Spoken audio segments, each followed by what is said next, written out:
Boa noite, irmãos. O sentimento do meu coração nessa noite é o mesmo sentimento que os discípulos ouviram do Senhor, quando o Senhor, em várias situações, disse para os discípulos assim: passemos para outra margem. E nessa noite, irmãos, depois de várias semanas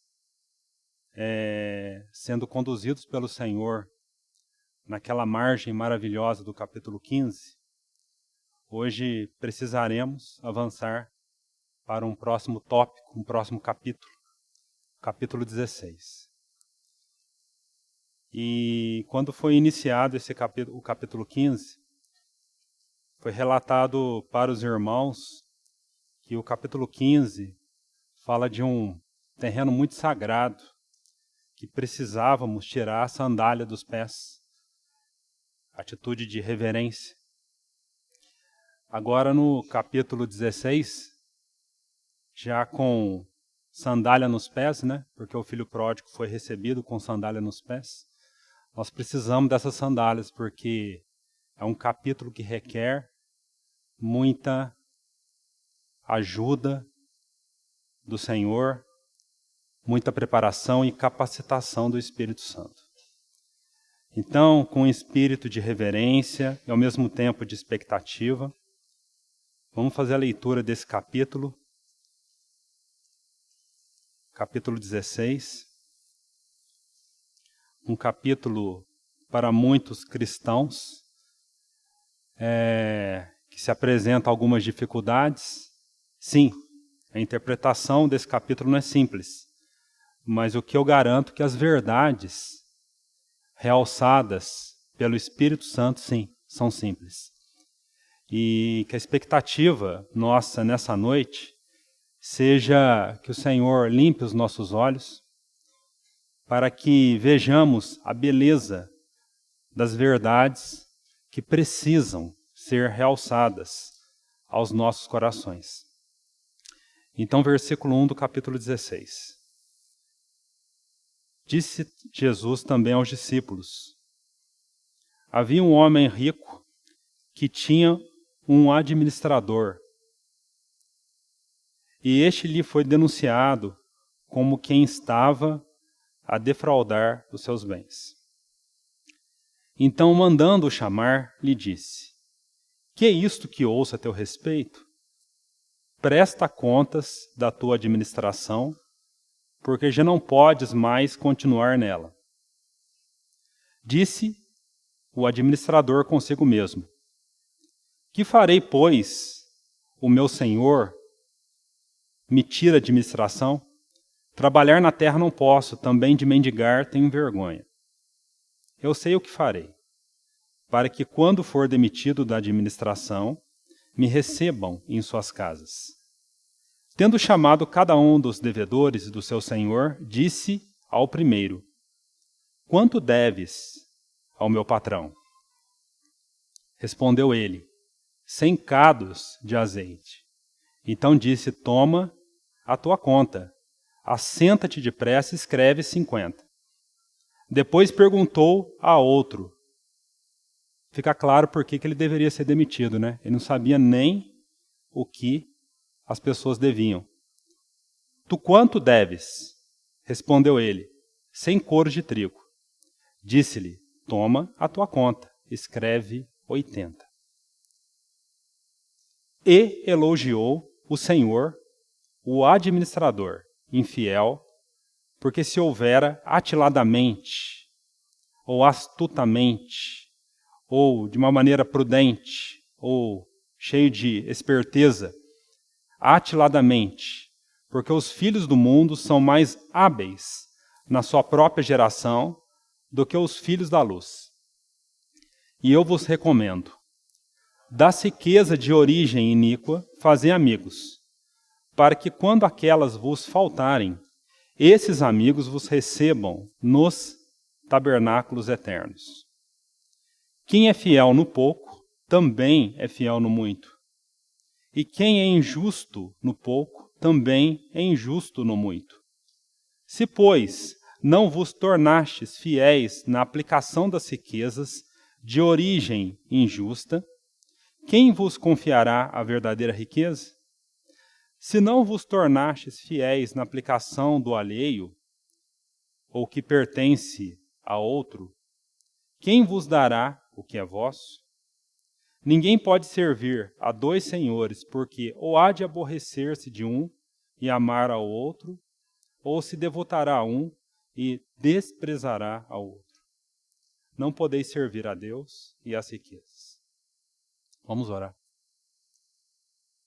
Graças, Senhor, sejam dadas a Ti, pela Tua fidelidade em manter viva as Tuas promessas cumpridas em nossas vidas nesses dias. Graças sejam dadas a Ti pelo Teu cuidado prometido na Tua palavra, pelas Tuas mãos que têm conduzido e regido as nossas vidas, o nosso destino. Prevaleça, Senhor, naquilo que for agradável, naquilo que for a Tua vontade nessa noite. Que a Tua palavra possa ser ministrada aos nossos corações com graça e poder. Não permita, Senhor, que haja interferências em nossos corações e também externas. Que o Senhor nos conduza nesse tempo, porque Tu és o bom pastor, e por isso nada nos faltará. Bendito seja o Teu nome. Em nome de Jesus. Amém. Amados irmãos, pela graça do Senhor, Ele tem nos conduzido de maneira tão rica e graciosa nesse Evangelho de Lucas, e que Ele continue com a sua boa mão nos conduzindo naquilo que lhe apraz. Irmãos, quando nós lemos, num primeiro momento, esse capítulo, a primeira reação do nosso ser é ficarmos um pouco aturdidos. Por que o Senhor, Ele usa a história desse administrador infiel para nos trazer lições preciosas da mordomia? O Senhor poderia usar tantas ilustrações, como aquela que Ele usou no capítulo 12 do Evangelho de Lucas. Mas, à medida que prosseguirmos, nós veremos o porquê que o Senhor, Ele usou essa história do administrador ou mordomo fiel. Particularmente, irmãos, eu penso que esse título aqui não está correto. Como nós temos sido ensinados que esses títulos não são inspirados. E muitos títulos, eles não apresentam a verdade como ela precisa ser apresentada. Na verdade, irmãos, o título dessa parábola não deveria chamar a parábola do administrador infiel, mas deveria sim chamar um convite ou instruções para que sejamos mordomos ou administradores fiéis. O foco dessa parábola, irmãos, o foco desse capítulo não está na atitude astuta desse homem. O foco da palavra não está na atitude desse administrador que defraudou o seu senhor. O foco dessa parábola não está nessa história. É por isso que temos tanta dificuldade em interpretar ou admirar esse texto, porque focamos no lugar errado. Na verdade, essa parábola, essa história, ela é usada como um contraste para que se realce outras verdades. A verdade da mordomia. A verdade que somos chamados para ser mordomos fiéis. Ao final da leitura desse texto aqui, nós deveríamos perguntar ao Senhor. Esse é o foco do Senhor. Aquela mesma pergunta que Pedro falou para o Senhor no capítulo 12.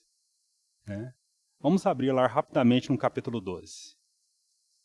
Capítulo 12, quando o Senhor relata a atitude que Ele espera dos servos vigilantes. Então, no capítulo 41 no versículo 41 do capítulo 12, Pedro pergunta ao Senhor: proferes essa parábola para nós ou também para todos? Profere essa parábola para nós ou para todos? E disse o Senhor: quem é, pois, o mordomo fiel e prudente? Então a pergunta que nós fazemos é: Senhor, esse assunto que estamos ouvindo é para nós mesmos? Essa palavra é inspirada? Aí o Espírito Santo vai sussurrar no seu coração: sabe por que eu estou dizendo essa história? Para que eu encontre na minha casa mordomos fiéis e prudentes. Esse é o foco. Essa é a joia que precisa realçar. Quando estamos numa exposição de joias, nós sabemos que um diamante precisa de um fundo negro para que realce o seu brilho, não é verdade? As joias precisam de fundos contrastantes. E aqui, irmãos, o que é o fundo negro? A história desse administrador. Mas quando a gente vai numa exposição de joias, a gente fica prestando atenção no fundo ou na joia? O fundo é apenas algo para contrastar, para que se veja a beleza da joia. Então a joia aqui é essa verdade que precisa ser recuperada nos nossos corações. Que o Senhor mais uma vez nos traz no Evangelho de Lucas. Que verdade que é essa? Somos chamados para sermos mordomos fiéis. E o Senhor vai explicar de maneira tão graciosa e sábia.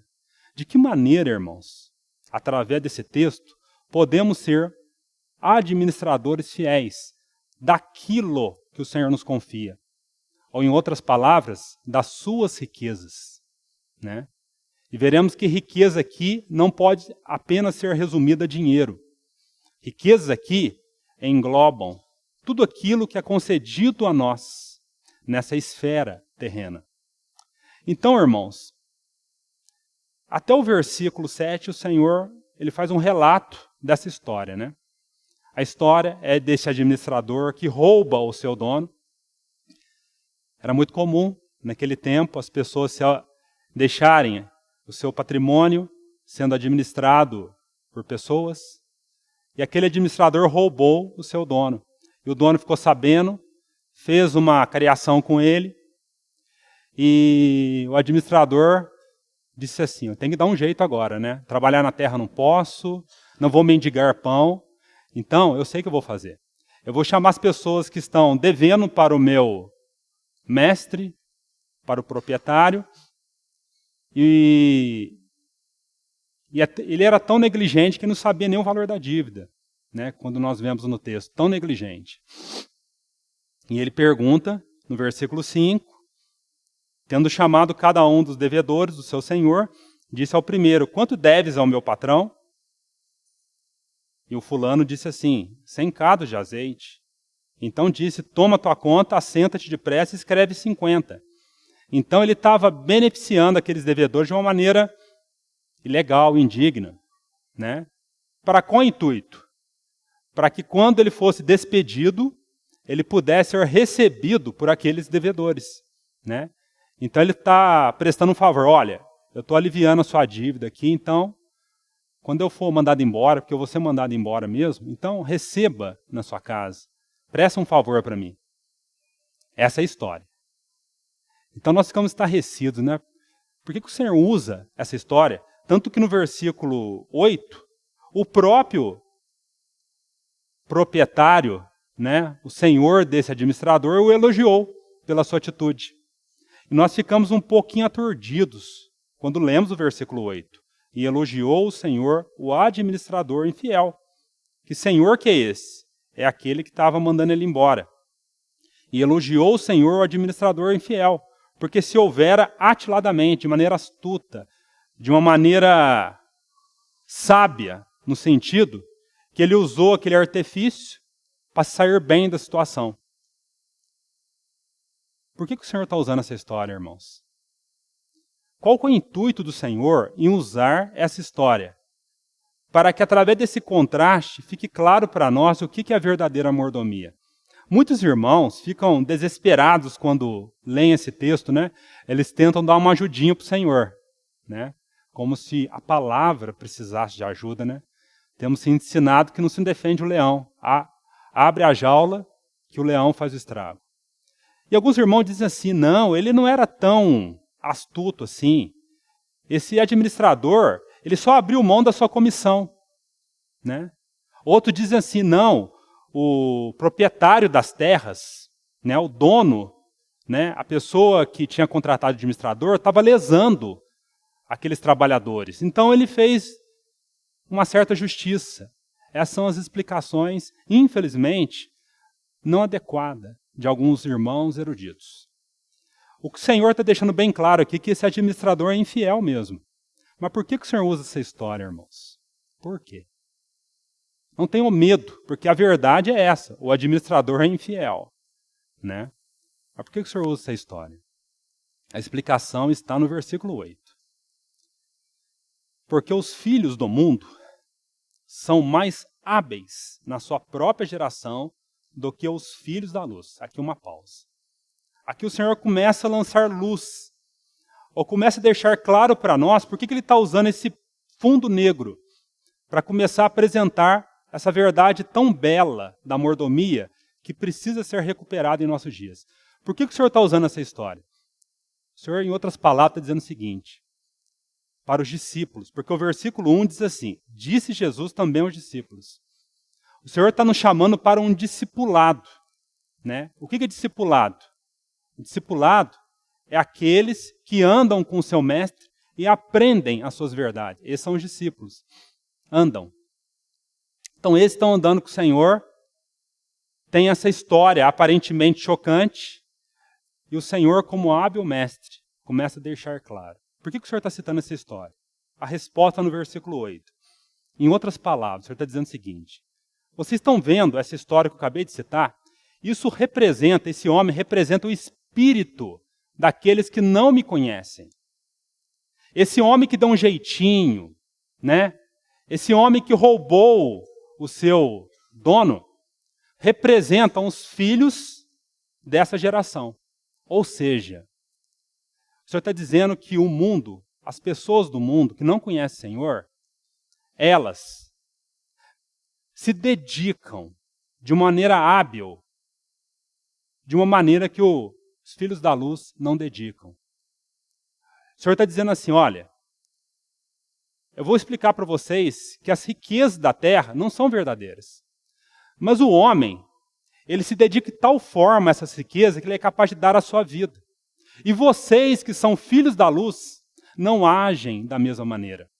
Eu estou mostrando para vocês, eu não estou defendendo esse administrador infiel. O Senhor não estava. O Senhor não estava provando a sua atitude, não estava provando o seu caráter. O Senhor não está provando o seu caráter aqui. O Senhor está usando essa ilustração para mostrar, olha só, olha como os filhos dessa geração, os filhos desse mundo que não me conhece, se dedicam com tanta energia, com tanta habilidade às coisas da terra, e vocês que são filhos da luz, não dedicam da mesma maneira. Irmãos, parece um tapa na cara do Senhor. E um tapa da cara do Senhor, ele não danifica, né?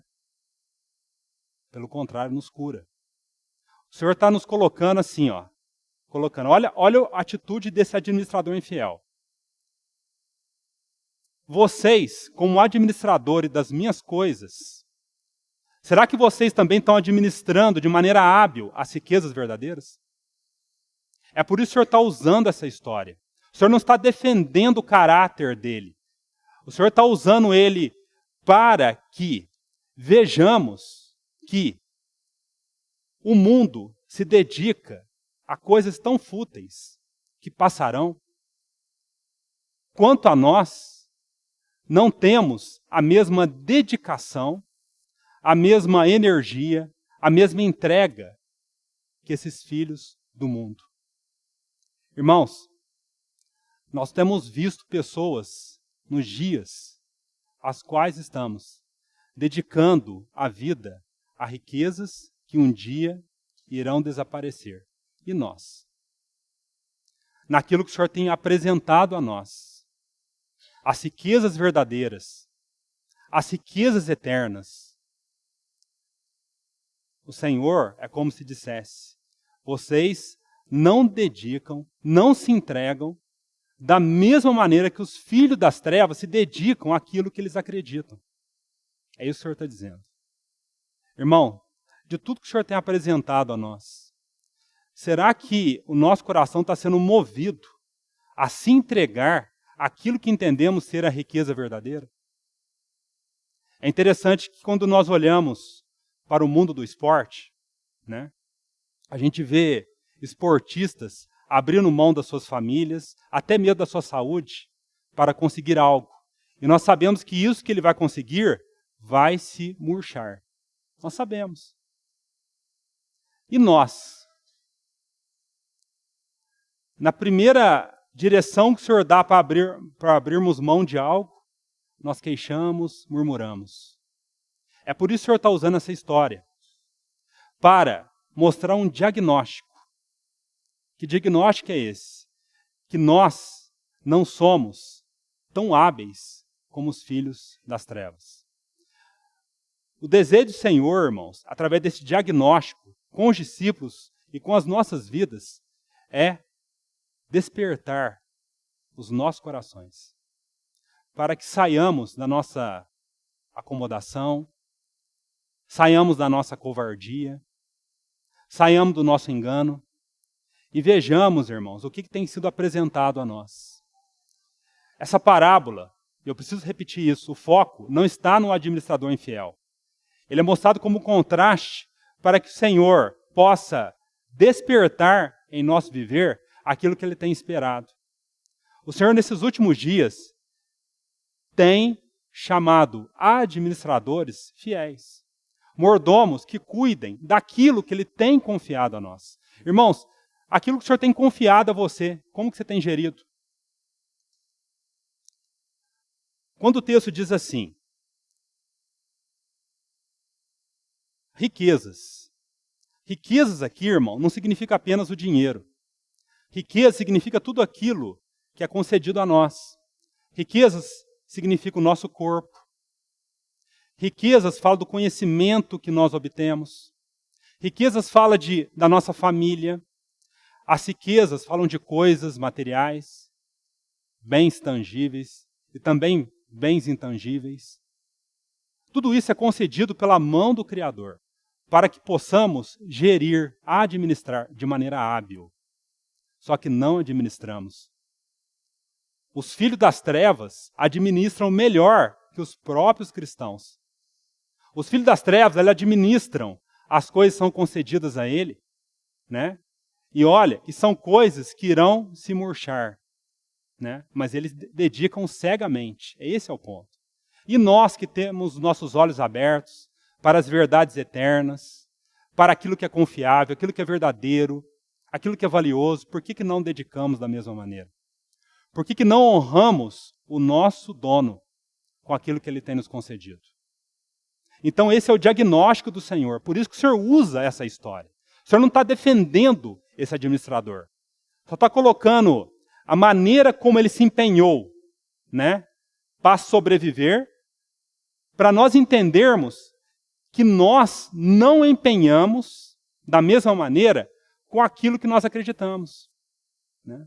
É isso que o Senhor está procurando mostrar para nós, né?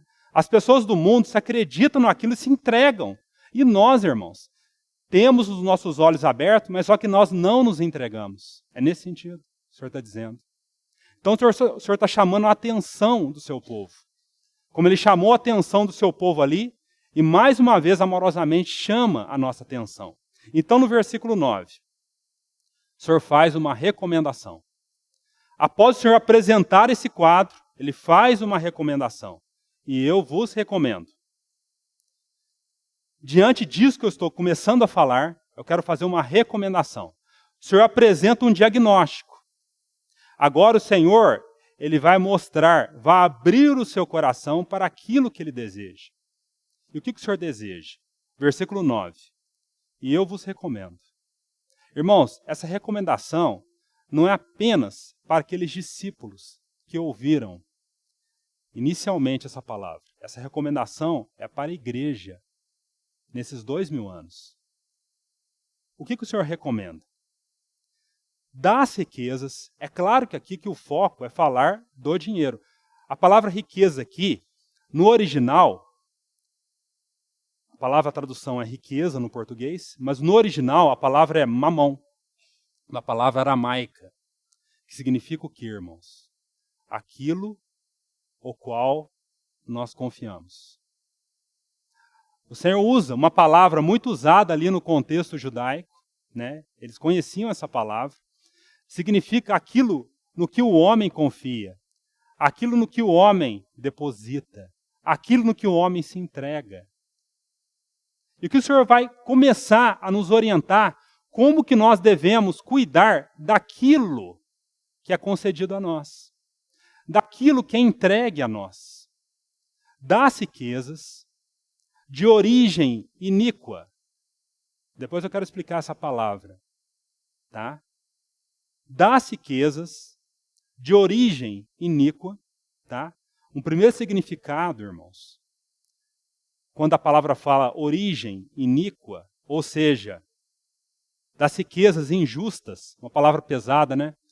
No primeiro momento parece que o dinheiro é sujo, né? O dinheiro que vem na sua mão é sujo. Não é isso que o Senhor está dizendo.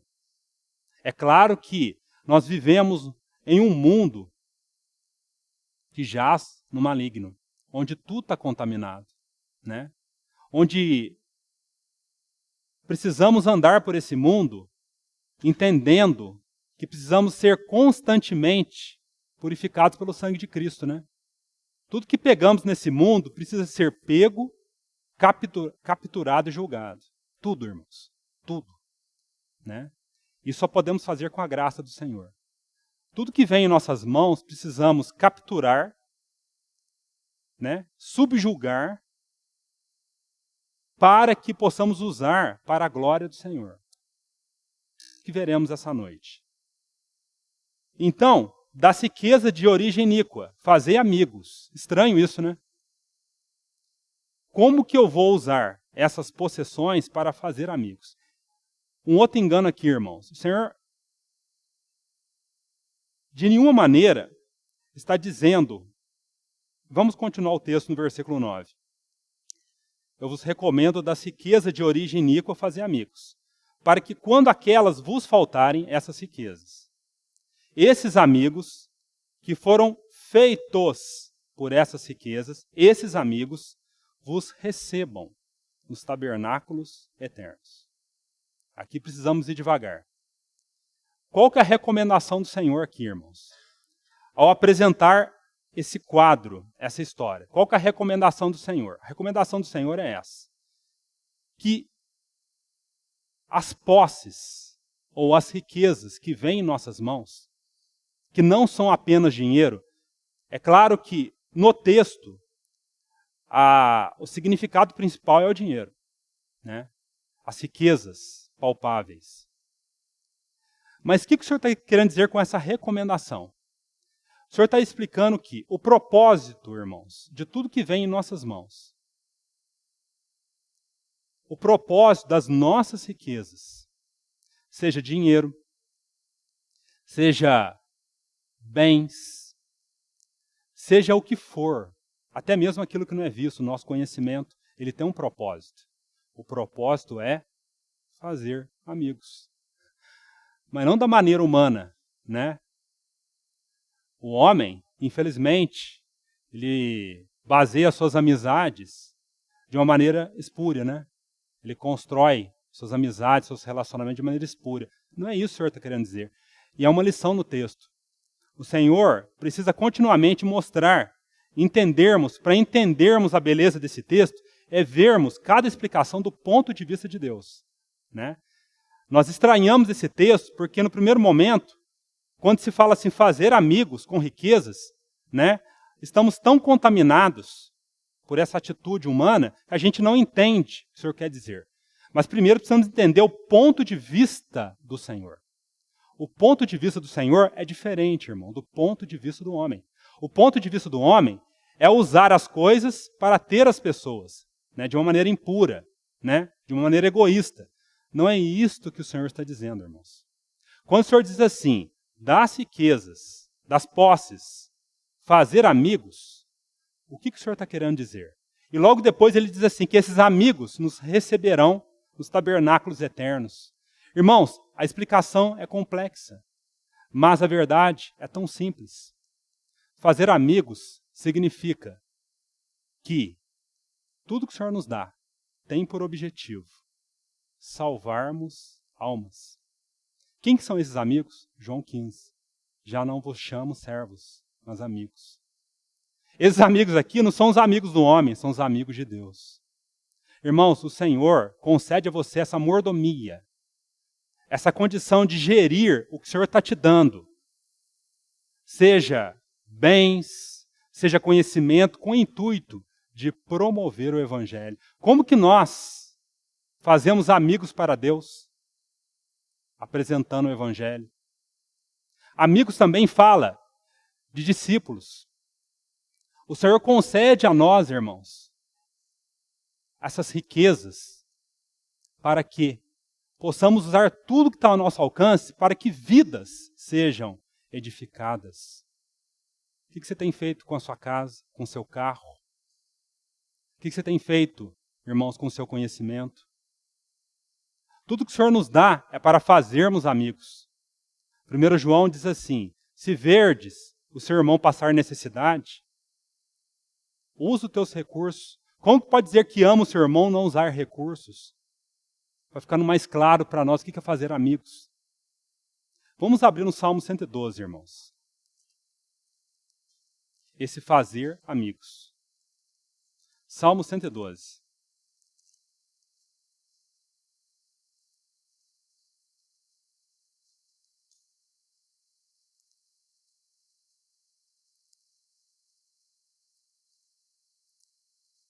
Aleluia. Bem-aventurado o homem que teme ao Senhor e se compraz nos seus mandamentos. A sua descendência será poderosa na terra, será abençoada a geração dos justos. Na sua casa há prosperidade e riqueza, e a sua justiça permanece para sempre. Ao justo nasce luz nas trevas, ele é benigno, misericordioso e justo. Ditoso o homem que se compadece e empresta, ele defenderá a sua causa em juízo. Não será jamais abalado, será tido em memória eterna. Não se atemorizará de más notícias, seu coração é firme, confiante no Senhor. O seu coração bem firmado não teme, até ver cumprido nos seus adversários o seu desejo. Distribui e dá aos pobres. A sua justiça permanece para sempre, o seu poder exaltará em glória. Irmãos, no primeiro momento, quando vemos isso, a palavra não está estimulando a darmos esmolas.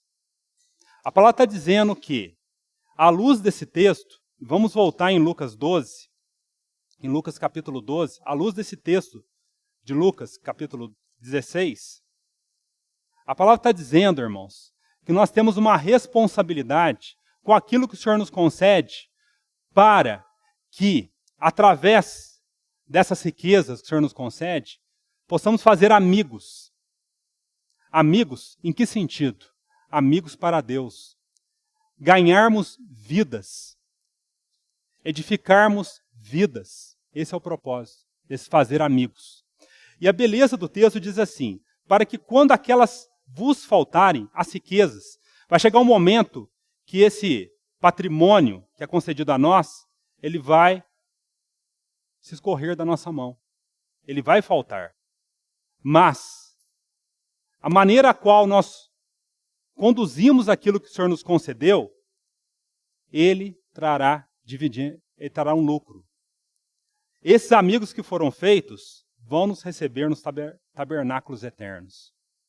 Irmãos, o que o Senhor quer dizer com essa afirmação? O Senhor está falando que tudo que a maneira como nós lidamos com a nossa vida, vai ter implicações eternas. Irmãos, nós pensamos pouco sobre a glória. Essa geração nossa de cristãos, talvez por ser tão agraciada materialmente, ela pensa pouco sobre a glória. A igreja, até o século XIX, ela meditava sobre a glória. Meditava no que esperava para ela na glória. Meditamos pouco. Irmãos, o que o Senhor está querendo dizer que a maneira a qual nós gerenciamos aquilo que o Senhor nos concede. Gerenciar para quê? Para edificação e salvação das almas. A palavra diz que haverá uma recompensa. A palavra não está falando de salvação aqui, não. Salvação e justificação. Não vamos entender errado. A nossa justificação é baseada no sangue de Cristo. Mas a palavra está falando no versículo 9 de uma recompensa. O que é recompensa? Essa recompensa no sentido, irmãos, que a maneira como nós lidamos com o nosso patrimônio, isso vai gerar amigos e seremos recompensados na glória. Irmãos, as relações as quais nós tecemos nessa terra elas não irão se findar no tempo. São relações eternas. Quando nós lemos em Filemão, Paulo diz assim para Filemão: olha, Onésimo foi tirado de ti, temporariamente. Só que você vai recebê-lo para sempre. As relações que nós construímos, irmãos, é para toda a eternidade. Quantos irmãos estão reunidos aqui nessa noite e durante suas vidas pregaram o evangelho, né? Encontraram com pessoas na rua, e nós sabemos que naquele momento que pregamos o evangelho, aquela pessoa aceitou, e depois nunca mais vimos aquela pessoa. Nunca mais. E perguntamos: o que será daquela pessoa? Outros aqui entre nós puderam pregar a palavra por uma pessoa no leito de morte. E você sabe no seu espírito, aquela pessoa aceitou o Senhor. E você pergunta: como seria se aquela pessoa tivesse levantado a cama, né? E outras situações, irmãos, ficamos pensando: e aquela pessoa que ouviu a palavra? Sabe onde está a resposta, irmãos?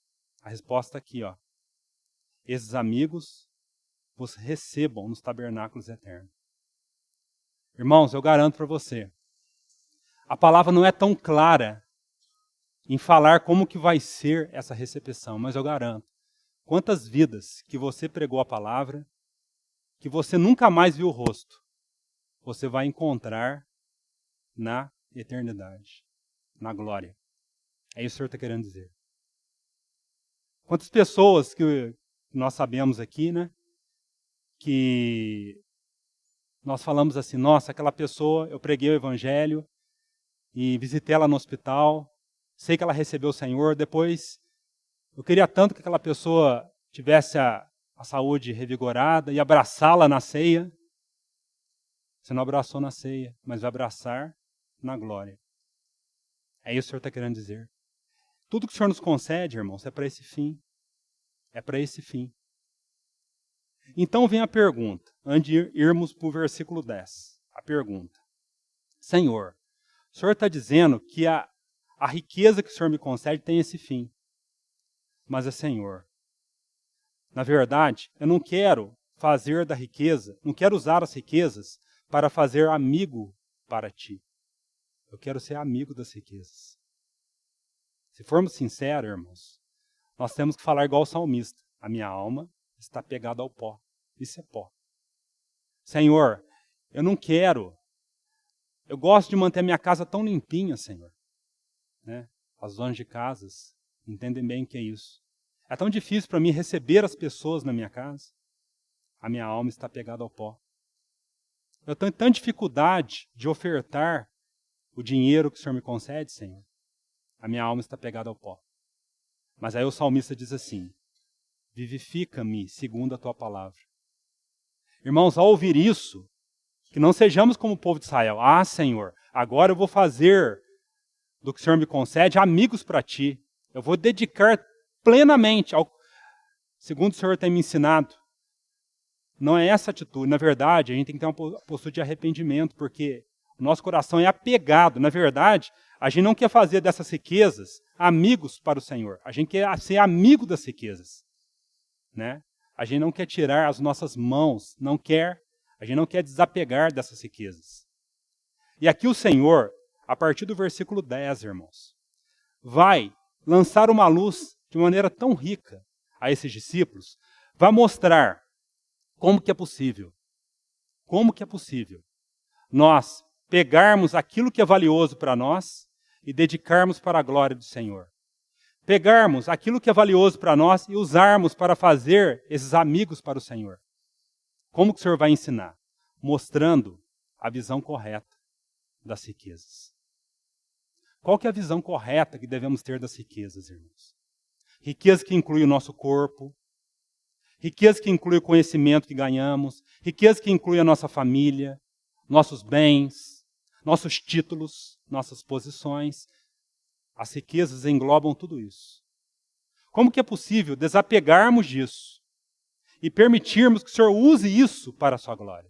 Como que é possível, irmãos? Versículo 10. Versículo 10. O Senhor vai explicar. O Senhor vai mostrar o tamanho que as riquezas dessa terra têm aos olhos do Senhor. Sabe como que o Senhor qualifica essas riquezas, irmãos? Sabe como que o Senhor mede elas? Sabe como que o Senhor atribui elas? Olha que interessante. Versículo 10. Primeiro, vamos ler o versículo 10. Quem é fiel no pouco, também é fiel no muito. E quem é injusto no pouco, também é injusto no muito. Primeira definição do Senhor, como Ele qualifica a riqueza. É como se o Senhor dissesse assim, olha, sabe como que eu vejo a riqueza dessa terra? Comparado com a riqueza que é minha, comparado com as riquezas eternas, as riquezas de Deus, o Senhor compara a riqueza do mundo como pouco. E as riquezas dele como muito. Primeira comparação. O Senhor faz uma comparação e um contraste. Né? Primeiro o Senhor compara tudo dessa terra como pouco. Irmão, tudo que você tem é pouco. Não importa se você é milionário, bilionário, assalariado, diarista, é pouco aos olhos de Deus. O Senhor está nos ensinando aqui a ver as riquezas do ponto de vista de Deus, não do nosso ponto de vista. Do ponto de vista de Deus, tudo que nessa terra, ajuntando, é pouco comparado com uma alma. O Senhor já falou isso em Lucas. Tudo que há nessa terra, né, que pode ser dimensionado como riqueza, se for colocado um outro prato da balança, é pouco comparado com uma alma aos olhos do Senhor. Então, a primeira comparação, pouco. Mas, irmãos, aqui vem esse princípio valioso. Graças ao Senhor, a palavra não é um manual, é um livro de princípios. Se fosse um manual, você poderia fechar ela. Ela não seria útil nessa geração. Mas é um livro de princípios. Princípios imutáveis, eternos. Qual que é o princípio aqui? Primeiro princípio, para que possamos lidar com a riqueza de uma maneira adequada. Um mordomo do Senhor só pode lidar com aquilo que Ele nos concede se entendermos que aquilo que nos concede é pouco, irmãos, comparado com as riquezas eternas. Então o Senhor está dizendo assim, quem é fiel no pouco, também é fiel no muito. O Senhor não está dizendo assim, se você for fiel no pouco, eu vou te colocar sobre o muito. Não é isto que o Senhor está dizendo aqui nesse versículo, irmãos. O Senhor está dizendo assim, a única maneira, meus filhos, meus discípulos, para vocês cuidarem, não se enroscarem, não fazerem amizade com as riquezas, mas usarem elas para minha glória, para trazer vidas para mim, a única maneira é vocês verem que é pouco. Como que vocês vão ver que ela é pouco? Vocês tendo um parâmetro daquilo que é muito. Irmão, sabe por que a gente acha que o que nós temos é muito? Sabe por que nós achamos? Né? Porque não temos visto que esse pouco, né? Esse pouco não é nada diante do muito que nos espera. Irmãos, se eu pegar minha Bíblia aqui, esse livro aqui, ele é menor que o púlpito. Ele é menor que o púlpito. Mas se esse livro for colocado muito perto dos meus olhos, esse livro se torna maior que esse salão. Irmãos, a vida cristã é uma questão de perspectiva. A única maneira, irmãos, de vermos que tudo que está nas nossas mãos é pouco, né, é permitirmos que o Senhor eleve a nossa visão. Porque quando algo está perto dos nossos olhos, aquilo que é pequeno faz com que a nossa visão não veja aquilo que é grandioso. Vamos ler um versículo agora que nos ajude nesse parâmetro. Hebreus Hebreus capítulo 10. Versículo 32. Hebreus 10, 32. Irmãos, só poderemos ser fiel. Ser fiel não é cuidar, não é ser um bom gestor de finanças. Né? Ser fiel do ponto de vista de Deus. É importante essa afirmação. Só podemos gerir aquilo que o Senhor tem nos dado, e é pouco, né? Se formos fiel no muito. O que é ser fiel no muito? Né? Significa uma vida ajustada com Deus. Esse muito fala de uma vida no Espírito. Esse muito fala das verdades eternas. Esse muito fala daquilo que é de Deus. Se aquilo que é de Deus, se a gente estiver sendo fiel naquilo que é de Deus, nas verdades eternas, nós teremos condições de gerir o pouco. Sabe por que a gente se enrosca no pouco? Porque a gente não tem visão das coisas grandiosas. Vou dar um exemplo prático, irmãos. Uma riqueza para nós é o carro, né? Para muitos aqui o carro é muito, né? Os olhos dos homens brilham quando vem um carro novo, né? Mas aos olhos do Senhor, irmãos, você vai ver como pouco se você entender que esse carro tem como função ser um servo a serviço do Senhor. Se a sua visão de mordomia, o que é a visão de mordomia? Do muito. Se você não está sendo fiel nisto que o Senhor tem falado a você, o carro, ao invés de ser pouco, vai ser muito. Você não vai ter coragem de pôr esse carro na lama para levar um irmão na sua casa. Por isso, a única maneira de sermos fiéis no pouco, nos bens que o Senhor tem nos dado, por exemplo, casa. Como que nós usaremos a nossa casa, entrará nessa classe de pouco. Se entendermos o propósito do Senhor de usar as nossas casas para alcançar vidas. Isso é ser fiel no muito. Fiel no muito é você estar apegado àquilo que é de Deus, à vontade de Deus, ao propósito de Deus. E olha que interessante o versículo 34, do capítulo 10 de Hebreus. Primeiro versículo 32. Lembrai-vos, porém, dos dias anteriores, em que, depois de iluminados, sustentastes grande luta e sofrimentos. Ora, expostos como em espetáculo, tanto de opróbrio quanto de tribulações. Ora, tornando-vos coparticipantes com aqueles que deste modo foram tratados. Agora o versículo 34. Porque não somente vos compadeceste dos encarcerados, como também aceitastes, com alegria, o espólio dos vossos bens, ou seja, do que é pouco. Eles aceitaram que os bens deles fossem retirados. A palavra está dizendo que o pouco é a riqueza do mundo. Mas olha agora que interessante. Tendo ciência, compreensão, de possuirdes vós mesmos patrimônio superior e durável. Por que permitimos que o Senhor toque nas nossas riquezas? Sabe por que nós permitimos?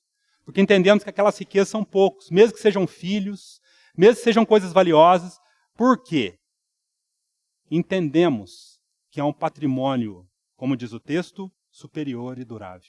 Se não entendermos, irmãos, que há um patrimônio superior e durável, nós vamos lidar com as riquezas dessa terra como muito. E a única maneira de sermos fiéis nesse pouco, que são as riquezas, é termos essa visão das coisas eternas ajustadas no nosso coração. É termos as verdades ajustadas, essa verdade que é muito. Se as verdades não forem ajustadas, se não formos fiéis a essas verdades, nós iremos enroscar com essas riquezas da terra. Ao invés de vermos como pouco, veremos como muito. Então, primeiro princípio mostrado pelo Senhor. Voltemos em Lucas. Para que a nossa alma não fique tão apegada ao pó. Versículo 11. Então, primeiro o Senhor mostra a diferença das riquezas dessa terra às riquezas de Deus. O Senhor qualifica as riquezas dessa terra como pouco. Não importa se você é um bilionário ou uma pessoa que não tenha nada materialmente. Versículo 11. Se, pois, não vos tornastes fiéis. O Senhor está nos ensinando a lidar com essas riquezas. Interessante, irmãos, a gente não nasce fiel. O Senhor está procurando esses fiéis mordomos. Mas a palavra diz assim, se, pois, não vos tornastes. Essa fidelidade não é algo que vem pronto. Essa condição de sermos mordomos fiéis não é algo que vem pronto, irmãos. É algo que precisa ser trabalhado. É isso que o texto está dizendo. Se, pois, não vos tornastes fiéis, né? Não significa, Senhor, eu quero ser fiel, um mordomo fiel, quero gerir bem o que o Senhor tem me confiado. Não é isso. A palavra está falando que é um trabalhar. Esse tornastes fiéis fala de um trabalhar em nossas vidas, para que sejamos fiéis mordomos. Fiéis mordomos aqui, irmãos, não é gerirmos as finanças como o mundo pensa, é do ponto de vista de Deus. É do ponto de vista de Deus, o Senhor espera como você possa gerir aquilo que Ele tem confiado a você.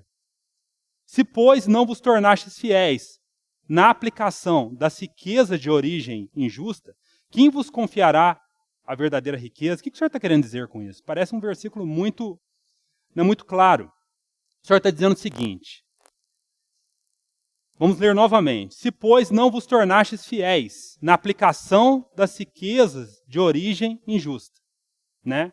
Ou seja, se vocês não estão sendo mordomos fiéis naquilo que eu estou confiando a você, agora por que o Senhor chama as riquezas de origem injusta? Ou, né, iníqua? Por quê, irmãos? Por que o Senhor está chamando aqui as riquezas de origem injusta? Em contraste, né, com a verdadeira riqueza. Aqui o Senhor está fazendo um contraste. Os irmãos estão vendo? No versículo 10, o Senhor chama as riquezas do mundo de pouco, comparada com o muito que nós temos em Deus. Ele faz uma comparação e um contraste. No versículo 11, ele vai fazer uma outra definição. O Senhor compara aos olhos do homem o que são as riquezas, em contraste com as riquezas que são do Senhor. Irmãos, sabe o que o Senhor chama aqui as riquezas de origem injusta? Né? Sabe o que o Senhor chama? Porque aos olhos do homem, né, as riquezas, elas apresentam algo que elas não cumprem. Ou seja, as riquezas, elas fazem uma propaganda que elas não podem cumprir. As riquezas se apresentam de uma maneira que elas não podem cumprir. Elas prometem algo que elas não podem cumprir. Por isso, riquezas de origem injusta, né? Se nós lidamos com as riquezas dessa maneira, ou seja, eu quero confiar que quanto mais posses eu tiver, mais paz eu terei. Um exemplo que nós muitas vezes acreditamos, uma mentira, né? A riqueza nunca dará paz. Nunca dará paz que você espera se você não estiver ajustado com o Senhor. É isso que o Senhor está querendo dizer. Se não vos tornastes fiéis na aplicação das riquezas de origem injusta, quem vos confiará a verdadeira riqueza? Em outras palavras, o Senhor está dizendo, se você está se entregando a essas riquezas, né, confiando plenamente, como se elas fossem verdadeiras, como que vai ser confiado a você o que é plenamente verdadeiro? Vamos abrir em Provérbios, capítulo 18. Provérbios, capítulo 18.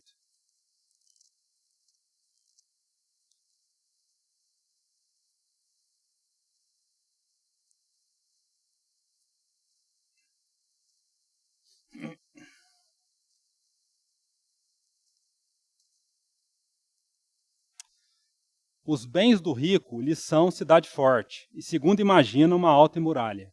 Olha só, segundo imagina, uma alta muralha. Né? Ele aplica o seu coração àquela riqueza como se fosse uma alta muralha. Ou seja, naquele momento ele está atribuindo algo injusto. Porque a riqueza nunca vai ser uma alta muralha. Os irmãos estão entendendo? Quando nós aplicamos o nosso coração à riqueza, no caso aqui, como algo que pode conceder uma alta muralha, você está aplicando a ela, está se entregando a ela de maneira injusta. E você vai impedir que o Senhor forme no seu coração a verdadeira riqueza. Ou te entregue a verdadeira riqueza. E qual que é a verdadeira riqueza, irmãos? Colossenses. Colossenses.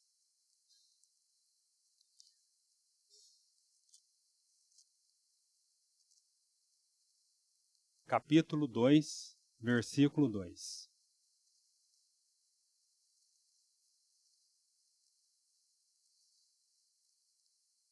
Quando nós lidamos com essas riquezas, né? Com essa ilusão, por isso a palavra, o Senhor está usando essa expressão injustas, porque elas nunca poderão te dar a verdadeira felicidade, satisfação, segurança. Quando nós aplicamos a ela dessa maneira, elas se tornam injustas, né? E vamos impedir que o Senhor nos conceda a verdadeira riqueza. Olha o versículo 2, do capítulo 2. Para que o coração deles seja confortado e vinculado juntamente em amor. E eles tenham toda a riqueza da forte convicção do entendimento, para compreenderem plenamente o mistério de Deus Cristo, em quem todos os tesouros da sabedoria e do conhecimento estão ocultos. Irmão, só mediante uma relação de intimidade com aquele em quem está escondido todas as riquezas, que poderemos usufruir da verdadeira riqueza. Agora, enquanto tivermos a ilusão, irmãos, que poderemos ter satisfação nas coisas, estamos atribuindo a essas riquezas um valor injusto. Porque elas nunca poderão dar o que somente Cristo pode dar. É isso que o versículo 12 está dizendo. As coisas dessa terra nunca poderão dar aquilo que somente Cristo pode dar. As coisas dessa terra, quando confiadas de uma maneira cega, são inúteis. Então, voltemos ao capítulo 12. Capítulo 16. Meu coração está ao capítulo 12, do mordomo fiel. E, na verdade, esse é o encargo mesmo do capítulo 16. Versículo 12 do capítulo 16. Mais 10 minutos e encerramos. Então o Senhor está mostrando aos discípulos como que eles vão lidar com aquilo que é confiado a eles. Vendo as riquezas do ponto de vista de Deus. Pouco. Segundo lugar, né? Elas não garantem aquilo que elas prometem. E terceiro lugar, irmãos. Versículo 12. Se não vos tornastes fiéis na aplicação do alheio, quem vos dará o que é vosso? O que o Senhor está querendo dizer aqui? Que a única maneira, irmãos,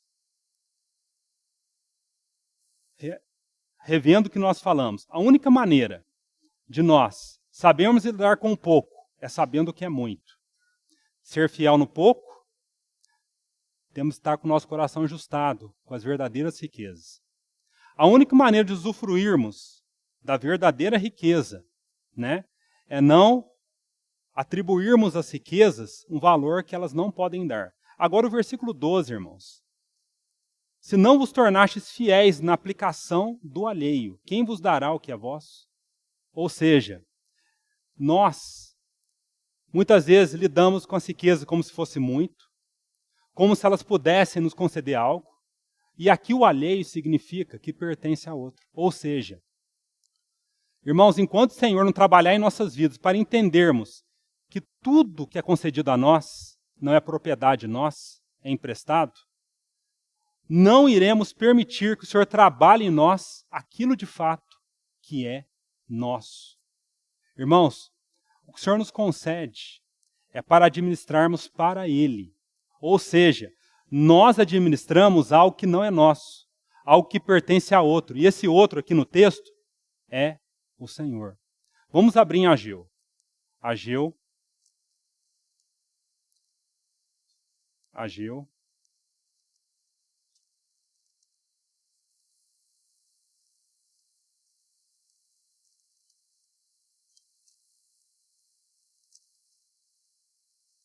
Capítulo 2, versículo 7.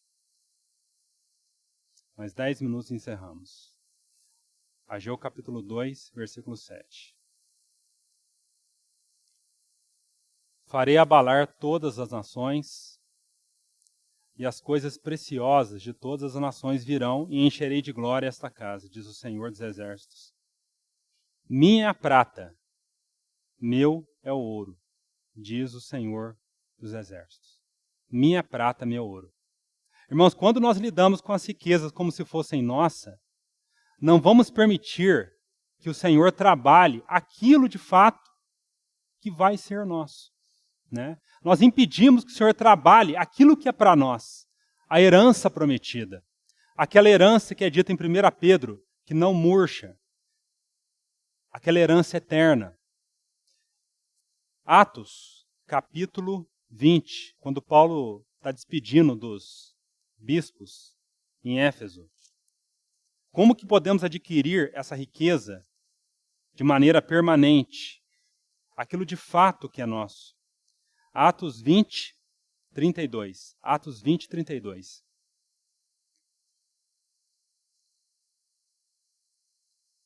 Agora, pois, encomendamo-vos ao Senhor e a palavra da sua graça, que tem poder para vos edificar e dar herança entre todos os que são santificados. Irmãos, a palavra trabalhada em nós vai formar algo que nós nunca iremos perder, algo que é nosso. As riquezas a qual o Senhor nos concede não é nossa. É para administrarmos com aquele propósito, fazer amigos. Então, irmãos, o Senhor usando essas três ilustrações, do pouco, do alheio, da injustiça, para mostrar o ponto de vista de Deus do que é concedido a nós. E só podemos usar adequadamente se vermos como o Senhor vê. A riqueza não é nossa, ela pertence a outro, pertence a Deus, para usarmos para a glória de Deus. As riquezas, para o homem, elas apresentam algo que vai dar felicidade, mas quando a gente lida com ela dessa maneira, é enganoso. E a única maneira de não vermos que ela é enganosa é vermos a verdadeira riqueza. A única maneira de não vermos que ela é muito é vermos o que de fato é muito. E aí, irmãos, nós vamos gerir adequadamente, contando que esses pontos de vistas estejam ajustados em nosso coração. E agora, para encerrar, Lucas 16, o Senhor termina com essa conclusão. No versículo 13.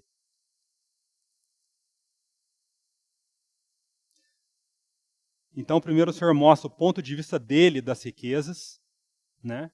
Em contraste com as riquezas de Deus. Né? E agora ele vai falar algo que precisa ser ajustado em nossos corações, o versículo 13. Ninguém pode servir a dois senhores. Né? Mesmo assim, você pode perguntar, Senhor, sabendo de tudo isso, como que o Senhor vê essas riquezas? Eu não tenho poder para me desapegar delas dessa maneira. Eu vejo elas como muito. Eu vejo elas como algo que é meu. Eu vejo elas como algo que atribui algo. E a tua palavra diz que ela é pouco, que ela não é minha. E, na verdade, é injustiça da minha parte quando vejo ela dessa maneira. Qual que é a única maneira, irmãos, para que essas riquezas sejamos mordomos fiéis e possamos não ser usados pelas riquezas, mas permitirmos e usarmos ela como os bons mordomos? A resposta está no versículo 13.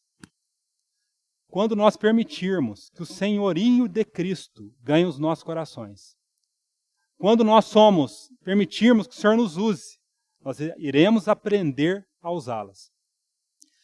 Mas há algo nesse texto aqui tão valioso que muitas vezes nós interpretamos ele errado, irmãos, de maneira totalmente equivocada. Porque nós interpretamos assim, não, eu vou permitir que que Deus seja o meu Senhor, né? Então eu não vou servir a riqueza, e então eu não vou aborrecê-lo e nem desprezá-lo. É isso que o Senhor está dizendo. O Senhor está dizendo assim, ninguém pode servir a dois senhores, né? Não tem como nós vivermos com esse coração dividido. Porque ou há de aborrecer-se de um e amar ao outro, ou se devotará a um e desprezará ao outro. Não podeis servir a Deus e as riquezas. Irmãos, o que o Senhor está querendo dizer nesse texto? Irmãos, muitas vezes interpretamos assim, não, vou permitir que o Senhor me comande, porque se Ele não me comandar, as riquezas vão me comandar e eu vou desprezá-lo. E eu vou aborrecê-lo. Não é isso que o texto está dizendo, irmãos. Porque o texto está dizendo uma verdade que precisa ser ajustada em nossos corações. Que verdade que é essa? O Senhor, Ele não deseja que desprezemos as riquezas e nem aborrecemos dela. Não é isso que a palavra está dizendo. Né? A palavra está dizendo que quando essas coisas não estão ajustadas no nosso coração, nós não iremos usá-las da maneira adequada. O Senhor está dizendo assim, a única maneira dessas riquezas serem servas, instrumentos aos quais elas cooperem para a minha glória, é vocês submeterem ao meu senhorio. Né? O Senhor quer nos livrar de pontos de vista extremos. Né? Ou idolatrarmos as riquezas, ou desprezarmos a ela. O Senhor não quer que tenhamos esses pontos de vista. O Senhor quer que lidemos com as riquezas como bons mordomos. E como que lidamos como bons mordomos? Vemos essas riquezas do ponto de vista de Deus e permitimos que o senhorio de Cristo nos ganhe. Porque o senhorio de Cristo nos ganhando, nós não iremos idolatrá-la, vemos ela como muito, nem como nossa, e nem tampouco iremos desprezá-la ou odiá-la. O desejo do Senhor é que sejamos esses bons mordomos. Por isso, amados irmãos, que o foco do texto aqui não é a parábola do mordomo infiel, mas um clamor do Senhor para que sejamos mordomos fiéis na sua casa, para a sua glória. Que o Senhor ganhe cada dia os nossos corações com essa verdade. Essa verdade que o Senhor precisa recuperar nesses últimos dias. Essa verdade preciosa. Amados irmãos, que o Espírito Santo continue falando, esclarecendo aos nossos corações essas verdades. Vamos orar e apresentar diante do Senhor. Amado Senhor, que o Senhor a cada dia possa nos ensinar essa verdade a nós. Quem que nós somos aos teus olhos? Que o Senhor realce a verdade que somos chamados para sermos administradores fiéis na sua casa, para a sua glória. Senhor amado, que o Senhor continue falando aquilo que ninguém pode falar aos nossos corações. Recupere essa moeda, recupere essa verdade em nossos corações, de forma que não sejamos desequilibrados, não idolatrando as nossas posses e nem desprezando as nossas posses. Mas sejamos moderados, Senhor. E só podemos ser moderados, bons mordomos, se o Senhor, de fato, estiver governando as nossas vidas. Que o Senhor governe, para a honra e glória do seu nome. Assim te pedimos, em nome de Jesus. Amém.